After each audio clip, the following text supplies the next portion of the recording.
Welcome back. अब हमारे साथ हैं केडियानॉमिक्स के फाउंडर सुशील केडिया। उनसे जानते हैं आज की big and bold calls. Sushil ji, good morning. आज की रॉकेट कॉल से मॉर्निंग। शुरुआत करते हैं फिर। देखिए, रॉकेट्स तो ऐसा है ना। जब बाजार देगा तो ही हम चला सकते हैं। लास्ट 10 दिन में रॉकेट्स ऐसे डूबे थे कि जैसे बॉक्सिंग मैच चल रहा हो। तो रॉकेट्स पे मैं ज्यादा ऑब्सेस नहीं होना चाहता अनुज। हैं बहुत सारे बी ग्रुप में स्टॉक्स, पर अब एक अच्छे खासे करेक्शन के बाद लार्ज कैप्स में भी कुछ स्टॉक्स ऐसे हैं जो आने वाले समय में रॉकेट जैसी चाल दे सकते हैं। जैसे फॉर एग्जांपल पीडिलाइट, पीट दिया इसको बिल्कुल। पर अब ये जैसे 2490 के ऊपर चलेगा, उस दिन एक रॉकेट कॉल ट्रिगर होगी कि डिलीवरी लेने वाले के लिए, भले ये सट्टे में अवेलेबल है, ए ग्रुप में अवेलेबल है, ट्रेडिंग करने वाले के पैसे बहुत कम बनते हैं, अक्सर नॉइज में आदमी खट जाता है। पर डिलीवरी उठाए कोई पीडीलाइट को 2490 के ऊपर चलने के बाद, तो मुझे लगता है इसमें एक रॉकेट लाइक मूव 3700 3800 तक का आना चाहिए।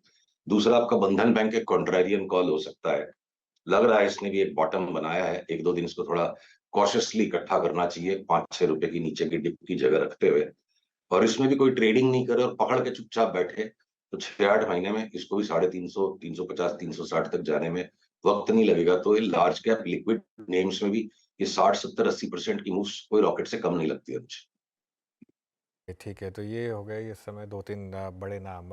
निफ्टी और बैंक निफ्टी पर क्या व्यू बन रहा है अब, सुशील? देखिए, बैंक निफ्टी ने सरप्राइजिंगली निफ्टी से भी ज्यादा स्ट्रेंथ डिस्प्ले किया लास्ट 2 दिन में। और कुछ सर्टेन चार्ट पैरामीटर्स जिसको हम देखते हैं, तो बैंक निफ्टी ने अर्ली लीड लेके एक कंफर्म्ड ट्रेंड रिवर्सल कर दिया है। और निफ्टी भी अब ट्रेंड रिवर्सल कर चुकी है। एस&पी नैस्डैक भी तकरीबन तकरीबन ट्रेंड रिवर्सल के पॉइंट पे है। पर कल चूंकि वहां एफओएमसी की मीट है, वो एक बार निकल जाए रास्ते से बाधा, तो global equity indices and Indian indices they are all looking कि सारे एक साथ लॉक इन स्टेप। अब यहाँ से बॉटम बनना चाहिए। हो सकता है ऑलरेडी बन चुका है। सो एग्जाम्पल के तौर पे जिन्हें ट्रेडिंग करनी ही है और वो स्टॉक्स पे फोकस नहीं कर सकते, तो जब तक आज का बंद निफ्टी पे 19,120 के ऊपर ऊपर आता है, हम अपने कैलकुलेशन को चेंज नहीं करेंगे। और जब तक बैंक निफ्टी का आज का बंद 42,815-20 के ऊपर ऊपर रहता है, हमारे लिए ट्रेंड ऊपर ही रहेगा। ओके। जब सुशील जी आप ये कहते हैं कि बैंक निफ्टी आपको थोड़ा अच्छा लग रहा है, इस वक्त स्टेबल लग रहा है, और यहाँ से अगर इसको अपसाइड तय करना है तो आपके अनुमान के मुताबिक कौन कौन से स्टॉक फ्यूचर्स सबसे ज़्यादा कंट्रीब्यूट करेंगे? अगर मैं इंडेक्स पे ना कॉल लेकर एक बैंकिंग स्टॉक फ्यूचर पे कॉल लेना चाहूँ तो वो आपके अनुमान से क्या होगी? देखिए, मुझे लगता है कि एसबीआई, आईसीआईसीआई और एचडीएफसी रह जाएंगे थोड़े लगाड़। और लीड ले लेगा आपका एक्सिस बैंक, कुछ हद तक इंडसइंड बैंक, और कोटक महिंद्रा, जिसकी एक बड़ी सिजलिंग रैली पूरे पूरे 1 महीने से ज्यादा पोस्टपोन्ड हो चुकी है। तो 2-4-5% इन स्टॉक्स में ज्यादा बढ़ जाएगा। और एचडीएफसी बैंक भी मौके पे आपका 10% बढ़ जाएगा। पिछले सप्ताह अनुज ने जब पूछा था एचडीएफसी बैंक पर, मैं थोड़ा एक्सट्रीम शब्दों का इस्तेमाल कर गया था, तो मैंने नोटिस किया था बड़ी सरकास्टिक स्माइल थी अनुज के चेहरे पे। तो 10-1% की रिबाउंड एचडीएफसी बैंक में आना कोई भी बड़ी बात नहीं है। पर एक लॉन्ग टर्म इन्वेस्टमेंट की जो थ्योरी बनी हुई है, हर आदमी एचडीएफसी बैंक ले लेता है कि जैसे एक इन्वेस्टमेंट मंत्र है, वो दौर क्लियरली एचडीएफसी बैंक का चला गया। निवेशक की रिटर्न्स बनेगी नहीं, बीच बीच में 10-10% की ऊपर नीचे की ट्रेडिंग की रिटर्न्स बनेगी। तो फ्लैक्सिड टू ढीले से रहे और बाकी के छोटे वाले बैंक और कोटक शायद 5-7% इनसे ज्यादा बढ़ जाएंगे। मैं सार्केस्टिकली नहीं स्माइल करता हूँ सुशील। या तो मैं स्माइल करता हूँ या मैं फ्राउन करता हूँ। मुझे सार्केस्टिकली स्माइल करना आता नहीं है। अच्छा अच्छा, ठीक है, मेरे को लगा ऐसा। अच्छा, ठीक है। अच्छा, सुशील, वो बीएससी में वो मूव आया बड़ा, आपने खैर प्रॉफिट भी बुक किया, आपने ऑन एयर बोला था कि आपने प्रॉफिट बुक कर लिया, लेकिन ये रुक ही राइट। नहीं रहा है। ऐसा क्या हो गया इसमें? देखो, ऐसा है अनुज, जब आदमी राइट हो जाता है तो उसे लगता है वो स्किल्ड है। पर हकीकत ये है कि स्किल भी लक से ही काम करती है। तो जब तक चल गया लक, जितना आप लेके निकल पाए निकल गए। अब पलट के इसमें घुसना मुझे कोई भी तरह की, हमारे लिए समझदारी नहीं लगती। जहां हम घुसेंगे वहीं है इसको नीचे आना है। अगर मेरे स्क्रीन पे बीएससी की चार्ट दिख रही है, तो बिल्कुल एक फाइनल टॉप के जैसा पिक्चर लग रहा है। तो आने दीजिए, इसमें करेक्शन देखते हैं। 1100 1150 के करेक्शन में अगर दोबारा बाई का पैटर्न आएगा, आपकी हमारी पहले बात हुई थी कि 400 से एक बार हम 1200 1250 तक की चाल खेल रहे हैं, जिसको हम 1400 तक खेल के हट गए। अब अगर दोबारा पुल बैक में बाई का पैटर्न मिलेगा तो देखेंगे, चढ़ के नहीं लेंगे। हो सकता है इसमें 2500 तक की भी चाल आ जाए, पर इसकी छोटी बहन जो सीडीएसएल, जिसमें बीएसई का भी काफी स्टेक है, वो अगर अभी तक बहुत नम्रता से चला है और इस तरह की उछल कूद जैसी बीएसई में है, इसमें नहीं बनी है, तो मच मोर सोबर चार्ट है कि जहां हाथ पैर टूटने के, कि आपने बीएसई लिया, लेते ही 300 रुपया नीचे हो जाएगा तो पसीने निकल जाएंगे। सीडीएसएल में लगता है कि वर्स्ट केस सिनारियो 100 रुपए तक की जगह कोई रख के चले और यहाँ से सीडीएसएल को डिलीवरी उठाए, तो बीएससी का बेटर प्रॉक्सी सीडीएसएल लगता है कि एक बार 1700-1800 की इमीडिएट चाल है, उसके बाद फिर थोड़ा विश्राम करे और ये भी शनै शनै 2400-2500 तक जा सकता है। तो रिस्क को ध्यान में रखते हुए अब मैं बीएससी की बजाय सीडीएसएल को प्रेफर करूंगा। राइट होना हर रोज जरूरी नहीं है। मोटे पैसे बना के मोटे निकलना और दोबारा फंसना नहीं, तभी बीएससी में तो हाथ डालने में डर लगता है। सीडीएसएल रिस्क के अनुपात में बेटर चार्ट लगती है। ओके, बुल वर्सेस बेयर बन रहा है। स्टॉक का नाम है टीवीएस मोटर।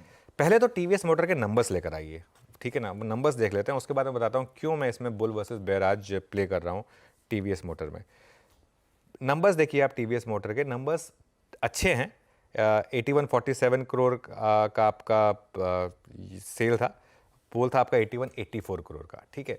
पोल से हल्का सा कम, लेकिन नेट प्रॉफिट जो है वो पोल से हल्का सा ज़्यादा, 537 करोड़ वर्सेस 520 करोड़। इसका क्या रीज़न रहा?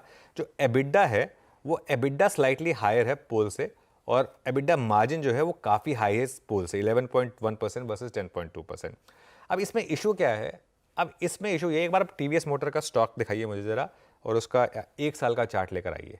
ये देखिए, कल ऑलरेडी डे हाई पर बंद हुआ है ये स्टॉक, 1608 पर 1% ऊपर था, और ऑटो पैक में सबसे स्ट्रॉन्ग स्टॉक रहा ये। 12 महीने का चार्ट देखिए इसका आप, और ये एकदम बड़ी रैली। और एक बार इसका 52 वीक हाई और लो की प्लेट और दिखा दीजिए। 12 महीने में 40% की इसमें रैली हुई है। 52 वीक हाई और लो की और एक प्लेट लगा दीजिए, उससे आपको पता चल जाएगा कि स्टॉक की जो मूव है वो कहाँ पर रहे हैं। 1617 का 52 वीक हाई है, जो पिछले हफ्ते ही लगाता है, पिछले से पिछले हफ्ते ही। तो technically stock already all time high पे चल रहा है, लेकिन ऑल टाइम हाई पे चल रहा है इसका मतलब ये नहीं है कि वीकनेस है स्टॉक में, स्ट्रेंथ है स्टॉक में। अब आप आइए वो जो बुल वर्सेस बेयर की मैं आर्ग्यूमेंट लेके चल रहा हूँ। पहले आते हैं बुल आर्ग्यूमेंट पर। बुल आर्ग्यूमेंट में टारगेट है आपका 2-2000 तक के। यूबीएस का देखिए आप, यूबीएस ने FY23 से FY26 में 25% की एबिटा ग्रोथ की बात की है। 1900 का टारगेट दिया है यूबीएस ने, और जेफरीज ने टारगेट दिया 2000 का। तो यूबीएस कह रहा है कि जो मार्जिन बढ़ा है 11% के पार, और बाकी कंपनियों का 1317% का एबिटा ग्रोथ है एक्सपेक्टेशन। टीवीएस मोटर का 25% का एक्सपेक्टेशन ग्रोथ पॉसिबल है। तो आप समझिए, अगर एक ही सेक्टर में एक कंपनी 13% का एबिटा ग्रोथ दे रही है और दूसरी कंपनी 25% का एबिटा ग्रोथ दे रही है, तो किस लिए इस कंपनी को लेकर वो पॉजिटिव है, भले ही स्टॉक महंगा है? इसके लिए वो उनका बुल केस है।